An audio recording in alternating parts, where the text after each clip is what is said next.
इन 3 वर्षों में राज्य में 5000 से ज्यादा बलात्कार हुए हैं। माननीय मुख्यमंत्री खुद निर्देश देते हैं कि पुलिस गौ तस्करी के मामले में कार्रवाई नहीं करेगी। लगभग 6000 हत्याएं हैं। ऊपर से लेकर नीचे तक के पुलिस के पदाधिकारियों की बोली लगती है। 30,000 के आसपास चोरी की घटनाएं घटी है।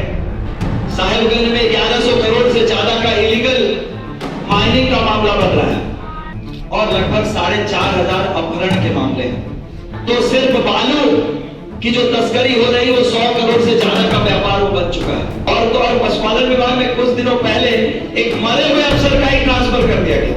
2024 चुनाव का साल है। ये प्रेस वार्ता जो आयोजित हुई है, आप सब जानते हैं राज्य में जो महागठबंधन की सरकार चल रही है उसके 3 साल पूरे हो चुके हैं और प्रमुख विपक्षी दल होने के नाते ये हमारा संवैधानिक दायित्व है और संवैधानिक अधिकार भी कि जनता के समक्ष इन 3 सालों में इस राज्य सरकार के द्वारा किए गए कार्यों का लेखा जोखा और प्रमुख विपक्षी दल होने के कारण जिन मुद्दों पर यह सरकार विफल रही है उन बातों को राज्य की जनता के सामने रखने का हमारा कर्तव्य है।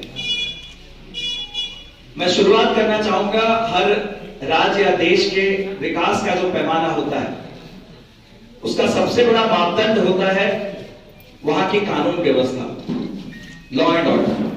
और ये कहने में मुझे झिझक नहीं है कि 22 वर्ष झारखंड को बने हुए हैं और इन 3 सालों में कानून व्यवस्था की जो दुर्गति हुई है इसके पहले राज्य में कभी नहीं हुई है।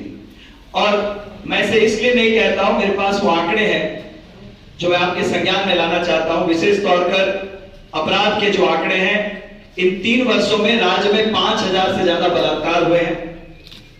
लगभग 6000 हत्याएं हैं। 30,000 के आसपास चोरी की घटनाएं घटी है और लगभग 4500 अपहरण के मामले हैं।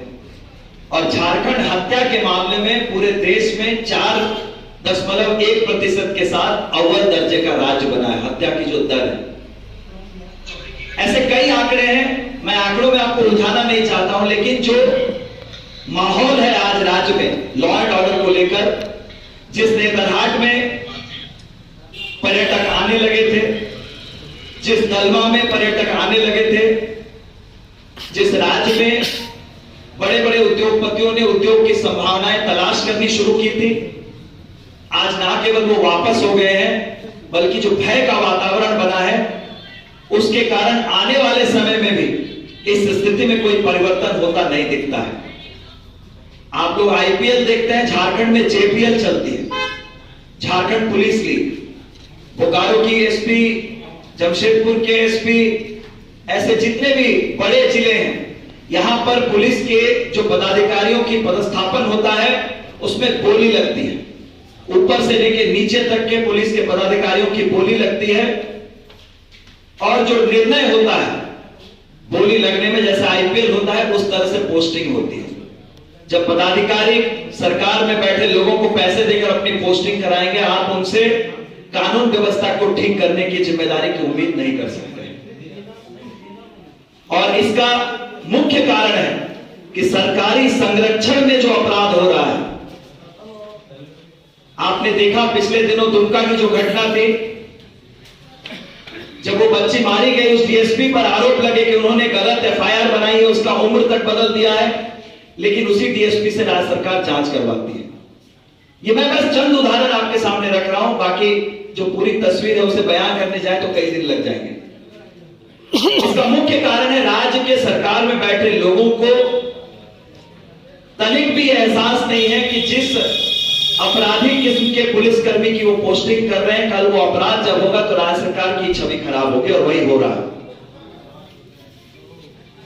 अपराध के बाद अगर हम लोग भ्रष्टाचार की बात करें, स्वाधीन भारत में यह पहला उदाहरण है जब राज्य के किसी मुख्यमंत्री पर उस विभाग का मंत्री रहते हुए अपने नाम पर खनिज की लीज आवंटित करने का आरोप लगा, को ईडी के दफ्तर में जाकर घंटों बैठना पड़ा। ये दुर्भाग्यपूर्ण है।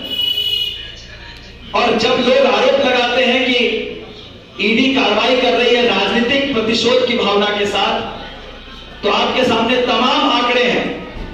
साहेबगंज में 1100 करोड़ से ज्यादा का इलीगल माइनिंग का मामला बन रहा है। तो सिर्फ बालू की जो तस्करी हो रही है वो 100 करोड़ से ज्यादा का व्यापार वो बन चुका है।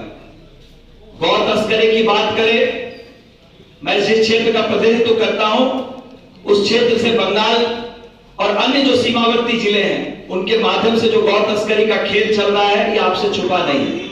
और दुर्भाग्यपूर्ण यह है कि माननीय मुख्यमंत्री खुद निर्देश देते हैं कि पुलिस गौ तस्करी के मामले में कार्रवाई नहीं करेगी, पशुपालन विभाग उस पर कार्रवाई करेगा। तो ये अब अप्रत्यक्ष रूप से सीधे तौर पर यह इंस्ट्रक्शन है कि आप गौ तस्करी खुलकर कर सकते हैं, क्योंकि पशुपालन विभाग के बारे में आप लोग सर्वत्र जानते हैं कि पशुपालन विभाग में मैन पावर की क्या स्थिति है। और तो और पशुपालन विभाग में कुछ दिनों पहले एक मरे हुए अफसर का ही ट्रांसफर कर दिया गया था। तो ऐसे विभाग से गौ तस्करी पर लगाम लगाने की उम्मीद अगर राज्य सरकार कर रही है, आप समझ सकते हैं कितनी ईमानदार इनकी कोशिश है। चाहे हम गौ तस्करी की बात करें, बालू की बात करें और जमीन से मोहब्बत इस सरकार में बैठे हुए लोगों को कुछ ज्यादा है, ये आप लोग भी जानते हैं।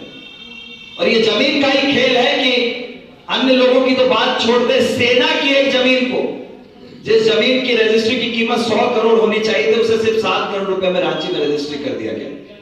ऐसे तमाम आंकड़े हैं भ्रष्टाचार के। तो ये जो लॉ एंड ऑर्डर और भ्रष्टाचार, इसकी जो मिली भगत है, ये इनके महागठबंधन से भी बड़ा गठबंधन है। जब ईडी पर उनकी कार्रवाई, ईडी की कार्रवाई उन पर चल रही है, जब तमाम उनके सहयोगी, मैं तो ट्रिपल पी कहता हूं, पूजा, पंकज मिश्रा और तीसरा नाम कौन है, प्रेम प्रकाश, ट्रिपल पी और डबल ए बहुत जल्दी हो जाए तो बहुत ज्यादा आश्चर्य नहीं होने वाला है। एक आ चुके हैं, दूसरा ए आप लोग खुद इसका आकलन कर सकते हैं मैं किन की बात कर रहा हूं। तो जो आसपास के उनके लोग हैं, जो उनको सुझाव देने वाले लोग हैं, उन लोगों में से ज्यादातर लोग आज जेल की शिक्षों के पीछे हैं। तो ये जो चौतरफा दबाव भ्रष्टाचार के मुद्दे को लेकर उन पर पड़ रहा है, उस मुद्दे से लोगों का ध्यान भटकाने के लिए कभी 1932 का खतियान लागू होगा, तो कभी आरक्षण की सीमा बढ़ा दी जाएगी, 27% ओबीसी आरक्षण दिया जाएगा। ओबीसी के मामले पर आप देखें, पिछड़े वर्ग के साथ इस सरकार ने क्या किया है।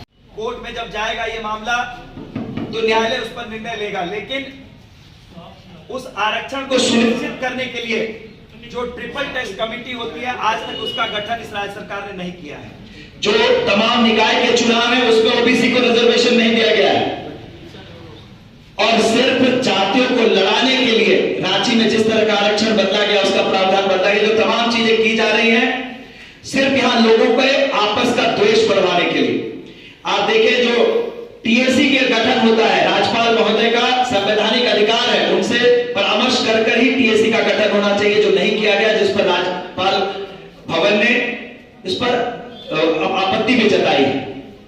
तो मैं जिस नीति निर्धारण की बात कर रहा था, तमाम जो नीतियां बनाई गई हैं सब पर यह सरकार यू टर्न ले चुकी है। 2021 की नियुक्ति नीति की बात करें, और आज अखबारों में पढ़ने को मिल रहा है, जो विपक्षी दल हमेशा पेट्रोल की कीमतों पर बहुत ज्यादा शोर मचाते हैं, तो राज्य सरकार ने कहा था कि हम बोझ जनता पर नहीं आने देंगे, हम पेट्रोल की सब्सिडी लोगों को देंगे।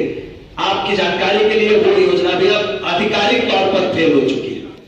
विकास के जो मुख्य पैमाने होते हैं, सड़क, बिजली, पानी जैसे जो विभाग हैं, उनमें आप अगर देखें तो पीएमजीएसवाई की जो राष्ट्रीय दर है उससे कहीं पीछे झारखंड चल रहा है। केंद्र सरकार ने पूरा बजट उपलब्ध कराया, लेकिन उसके बावजूद प्रतिदिन 1 किलोमीटर सड़क बनती है पीएमजीएसवाई की, जो राष्ट्रीय औसत से काफी कम है। पेयजल योजना की भी वही स्थिति है, जहां अब तक पेयजल हर घर में पहुंच जाना चाहिए था, कोरोना का बहाना बनाकर इन्होंने 2 साल निकाल दिया और अभी भी पेयजल की लगभग राज्य में वही स्थिति है। इसके साथ साथ बिजली की स्थिति, मैं आपके बोकारो शहर की स्थिति नहीं जानता हूं, यहां पर सेल की बीएसएल की बिजली होती होगी तो मुझे नहीं पता है, लेकिन जो ग्रामीण इलाके हैं आज एवरेज वहां 12 घंटे से ज्यादा बिजली कटती है। आचार संहिता लगेगी, लोकसभा चुनाव फिर विधानसभा चुनाव, 2024 चुनावों का साल है। इस साल में अब हमारे पास 12 महीने बचे हैं। आदरणीय माननीय मुख्यमंत्री महोदय ने घोषणा की थी कि 5 लाख नौकरियां 6 महीने में, अन्यथा राजनीति से संन्यास। मैं नहीं चाहता हूं राजनीति से संन्यास लें, लेकिन युवाओं को नौकरी अगर दे नहीं पा रहे हैं, कम से कम फिर से जलेबी जैसे झूठे वादे नहीं करें, क्योंकि बहुत उम्मीद के साथ इन युवाओं ने बदलाव किया था, बदलाव यात्रा में आपको समर्थन दिया था, आपको राज्य का मुख्यमंत्री बनाया था। आज जो औसत दर है देश में बेरोजगारी की वो 8.3% है और झारखंड में 18% है।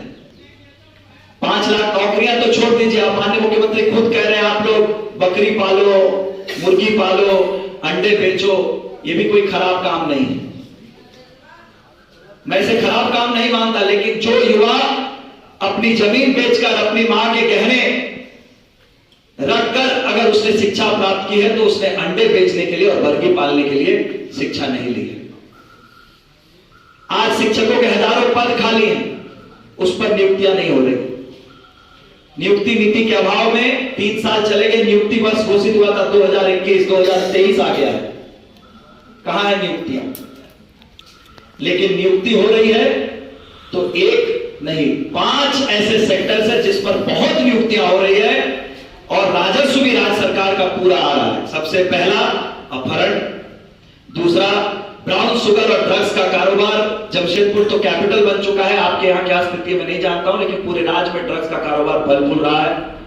बालू, गौवंश की तस्करी जैसे जो क्षेत्र हैं उसमें कई संभावनाएं जो है राज्य सरकार के द्वारा बनाई गई है और वो उम्मीद करते हैं कि शायद युवाओं को रोजगार भी इन्हीं क्षेत्रों में मिलेगा। ये दुखद ही नहीं, ये अप्रत्याशित है झारखंड में जिस तरह से ये अपराध के क्षेत्र का विकास हुआ है 3 सालों में।